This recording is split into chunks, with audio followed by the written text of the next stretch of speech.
ഇനിയും നിങ്ങളൊക്കെ ആരോപിക്കുന്ന പോലെ നിങ്ങൾക്ക് പലരും ഞാൻ വലിയ ഒഫൻഡറാണെന്നൊക്കെ പറയുന്നു. അത് കോടതിയും നിയമങ്ങളുമാണ് ഞാൻ ഒഫൻഡറാണോ അല്ലയോ എന്ന് പറയേണ്ടത്.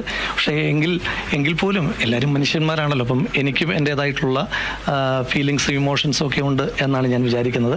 ഒരു കാര്യം കൂടി പറയാൻ ആഗ്രഹിക്കുന്നത്, ഞാൻ എൻ്റെ പാർട്ടിയെ പ്രതിരോധത്തിലാക്കാൻ ആഗ്രഹിച്ച ഒരാളല്ല. പാർട്ടി പ്രവർത്തകർക്ക് അങ്ങനെ ചെയ്യേണ്ടി വരുന്നതിനകത്ത് അവർക്ക് ഞാൻ ചിലതൊക്കെ കാണുമ്പോൾ അവർക്ക് പ്രതിരോധിക്കേണ്ടി വരികയാണ്. ഞാൻ ഈ പാർട്ടി ഒരുപാട് പ്രതിരോധിച്ച ഒരാളാണ്. ഈ പാർട്ടി ഒരുപാട് പ്രതിരോധിച്ച ഒരാൾക്ക് വേണ്ടിയിട്ട് അങ്ങനെ പ്രതിരോധം തീർക്കുന്ന പ്രവർത്തകരോട് എനിക്ക് ആകെ പറയാനായിട്ടുള്ളത്, ഞാൻ കാരണം ഒരു പ്രയാസം അവർക്കുണ്ടാകുന്നതിനകത്ത് ഞാൻ അവരോട് ക്ഷമ ചോദിക്കുന്നു. ഞാൻ കാരണം ഇപ്പം എന്നെ ഒരുപാട് സ്നേഹിച്ച മനുഷ്യന്മാർ ഒരുപാട് പേർ എന്നെ വിളിക്കുന്നുണ്ട്. ഈ ദിവസങ്ങളൊന്നും എൻ്റെ ഫോണിന് വിശ്രമമില്ല. പല ഫോണുകളും എനിക്ക് എടുക്കാൻ കഴിയുന്നില്ല. അപ്പോൾ ഒരുപാട് ആളുകൾ പിന്തുണയ്ക്കുന്നുണ്ട്, ഒരുപാട് ആളുകൾ കുറ്റപ്പെടുത്തുന്നുണ്ട്, ചില ആളുകൾ നിശിതമായി വിമർശിക്കുന്നുണ്ട്, ചില ആളുകൾ സങ്കടപ്പെടുന്നുണ്ട്.